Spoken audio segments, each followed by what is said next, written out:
two girls disappeared one after another at a hot spring resort. When they were finally found, their bodies had been arranged in an extremely bizarre manner, and everything seemed to be connected to an ancient curse. However, when the layers of mystery were finally uncovered, the truth left everyone present completely shocked. One day, the famous detective Kagoro brought his daughter Ran and Conan to stay at a hot spring inn. The person who welcomed them was the owner of the hot spring resort. Following the staff member, they entered the inn called Hataya. As soon as they stepped inside, Ran was immediately attracted by the many traditional kimonos displayed throughout the inn and the spacious courtyard. At that moment, Kagoro accidentally had his foot hit by a piece of luggage. The noise immediately attracted everyone's attention in the lobby. Among them, a woman named Yuriko, an editor from a publishing company, recognized Kagoro at a glance. When the television producer Kyoichi heard that he was a famous detective, he immediately handed Kagoro his business card. After receiving the card, Kagoro sat down. He became curious about why everyone had gathered there. Kyoichi explained that they had come together because they wanted to invite the writer Eri and editor Yuriko to create a script for a spring television drama. The story would revolve around three women from different professions. For this project, Yuriko invited three female classmates from the same school. They were fashion model Akiko, painter Emma, and singer Fukatsu. However, Akiko and Emma clearly disliked Fukatsu. They directly mocked her singing and said her songs were unpleasant to listen to. After that, the staff member led Kagoro's family to their room. The kimonos inside the room immediately caught Ran's attention. She asked why there were kimonos hanging everywhere in the inn. The staff member explained that it was because every family in the village worshipped the kimono sleeve god. At first, Ran did not pay much attention to it and simply thought it was a local tradition. Later, while talking with Eri, she learned about the legend of the kimono sleeve god. According to the legend, there was once a gentle and kind-hearted girl named Hannah. One day, she saved the life of a samurai. To thank her, the samurai gave her many kimonos and belts. However, this incident was discovered by the village chief's two daughters. Filled with jealousy, they plotted against Hannah. They had the authorities execute Hannah and took all of the kimonos for themselves. On the night of Hannah's execution, she transformed into a vengeful spirit. Using two strange methods, she killed the village chief's two daughters. Later, to calm Hannah's restless soul, the villagers built a shrine for her and worshipped her as the kimono sleeve god. On the mountaintop across from the inn stood the shrine dedicated to the kimono sleeve god. Afterward, everyone followed Eri to the shrine. As soon as they entered, they saw Fukatsu staring blankly at a tree. Fukatsu introduced the tree to everyone, saying that it was already more than 500 years old. Ran was surprised and asked why Fukatsu knew so much about the village. Fukatsu explained that everything she knew had been told to her by a senior schoolmate. She also said that the reason she came this time was because she remembered that deceased senior. Before Fukatsu could finish speaking, Conan noticed a small shrine nearby. Eri explained that it was the shrine where the kimono sleeve god was worshipped. She opened the small door of the shrine. Fukatsu only glanced inside once, but her expression immediately changed. She discovered that two paper dolls had appeared inside. Originally, the shrine was only used for worship, but if someone placed paper dolls inside, the kimono sleeve god would transform into a god of revenge, and the appearance of paper dolls meant that someone would soon die. However, Kagoro did not take it seriously. He believed that someone was probably just playing a prank, but Ran still felt uneasy. After returning to the inn, she noticed that there was also a similar shrine in the courtyard. Worried that paper dolls might have been placed there as well, she asked Kagoro to check. Kagoro had no choice but to take Conan over to inspect the shrine, but there were no paper dolls inside. After that, the three of them went to enjoy the hot springs separately. That night, everyone gathered together for dinner and drinks. During the conversation, Yuriko specifically reminded Kyoichi that the theme song of the TV drama had to be performed by Fukatsu. However, her words once again drew sarcastic remarks from Akiko and Emma. They mocked Fukatsu, saying that she was just a washed-up singer. Fukatsu did not argue back. She simply lowered her head in silence. After the gathering ended, Fukatsu approached Kagoro alone and said that she wanted to ask him for help with something. It turned out that her reason for coming this time was related to her deceased senior schoolmate. She explained that her senior had once been falsely accused of drug trafficking. The police had discovered drugs inside her locker. In order to prove her innocence, her senior jumped from the school rooftop and took her own life. Fukatsu then revealed that back then, two other people had also been suspected. However, those two came from powerful families, and no one dared to accuse them. Those two people were none other than Akiko and Emma. Fukatsu firmly believed that her senior had been framed. She wanted to ask Kagoro to investigate the case again. Kagoro agreed to do his best. Ran then asked about the relationship between Fukatsu and her senior.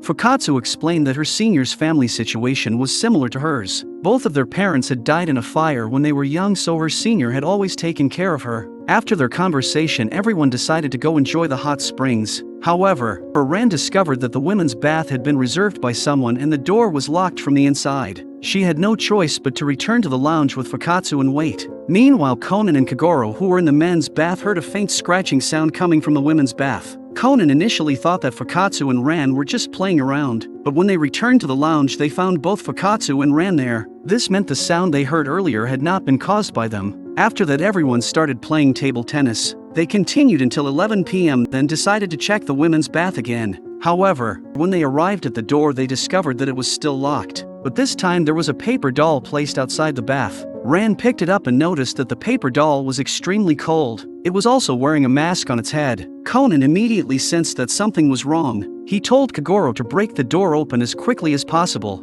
After Kagoro forced the door open, Conan rushed inside. There he discovered Akiko lying in the bath while wearing a kimono. She had already stopped breathing and there was a clear stab wound on her chest. Conan immediately remembered the legend of the kimono sleeve god. He turned around and ran toward the nearby shrine. After opening the shrine door, he saw a long trail of footprints in the snow. Following the footprints, he arrived at the center of the shrine. There Emma was lying on the ground. She also had a stab wound on her chest and was already dead. Conan noticed that there were only footprints going in but none coming out. He immediately realized that this was another locked room murder. After receiving the report, the local veteran police officer Toshizo arrived at the scene. He explained that because the snow was too thick, the main investigators would not be able to arrive until the next morning. Kagoro had no choice but to protect the crime scene first.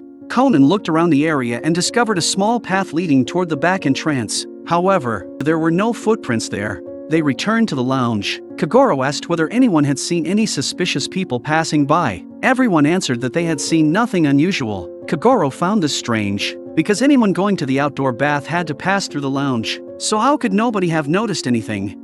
Kyoichi suggested that perhaps Akiko had been killed before 10 p.m. However, Kagoro immediately rejected that possibility. He had discovered a knife that belonged to the shrine along with a stun gun inside the hot spring. Kagoro concluded that the killer had first used the stun gun to knock Akiko unconscious, then killed her with the knife. They also found Emma's towel inside the women's bath and there were traces of blood on it. If both victims were killed with the same knife, then the order of the murder should have been Emma first and Akiko second. But if that was true, how did the killer enter the women's bath without passing through the lounge?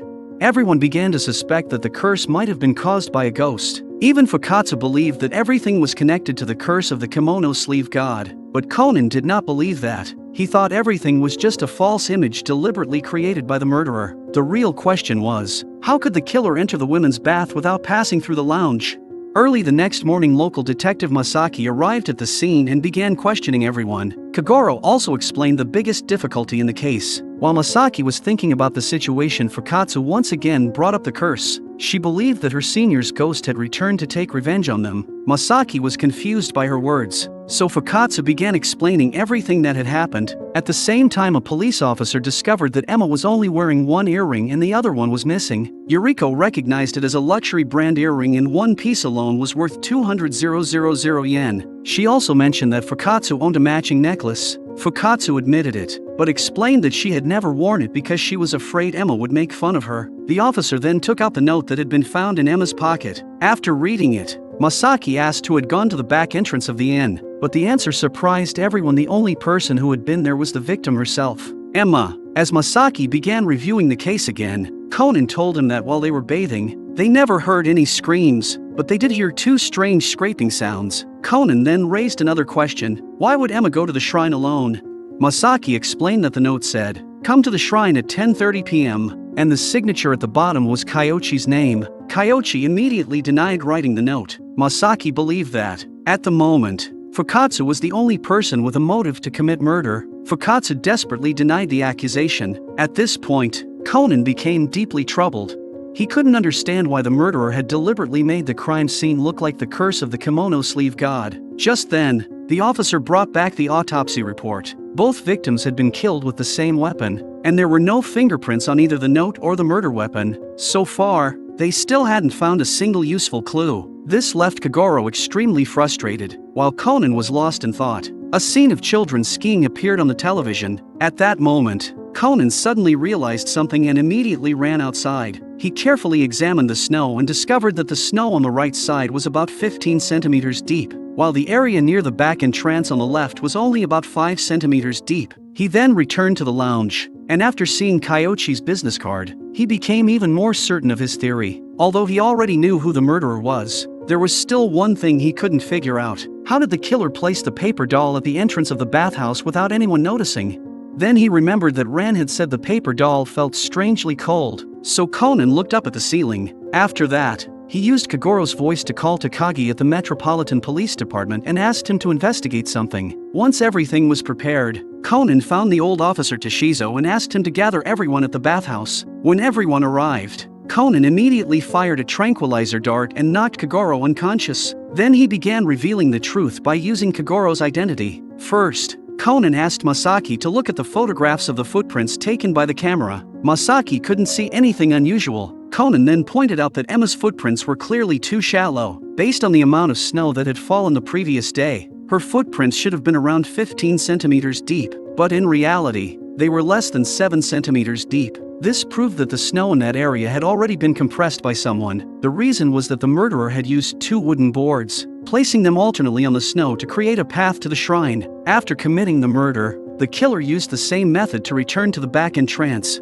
and finally stopped near Eri's room. Eri remained calm and acknowledged that such a method could have been used for the murder, but then asked, then how could Akiko's murder be explained? Conan explained that Akiko had actually been killed before Emma. Eri immediately argued that if Akiko was killed first and Emma was killed afterward, how could the murder weapon have returned to the bathhouse?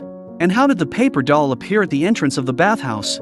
Conan explained that the murderer used dry ice to attach the paper doll to the ceiling above the bathhouse entrance. After the dry ice melted, the paper doll automatically fell down and was discovered by Ran. That was why it felt cold to the touch, but Eri still questioned him. Then how did the murder weapon return to the original crime scene? Conan explained that the killer used a kimono belt soaked in water and frozen solid to slide the weapon back across the snow to the original crime scene. He then asked Toshizo to demonstrate the method using wooden boards. However, Eri still refused to confess and demanded to know what evidence Kagoro had. Conan asked her to raise her foot. There was a bandage stuck to the bottom of her foot. Eri explained that she had injured herself by stepping on something sharp, but Conan revealed that it wasn't an ordinary injury. It was actually a wound caused by stepping on the earring that Emma had dropped. Eri continued to deny everything. Conan then took out an earring. The moment Eri saw it, she finally admitted to the crime, but Conan immediately let go of it. It wasn't an earring at all. It was actually the necklace he had borrowed from Fukatsu. Although Eri realized that she had been tricked, she still admitted her guilt. Yuriko asked her why she had done such a thing. Conan revealed the truth. Before this,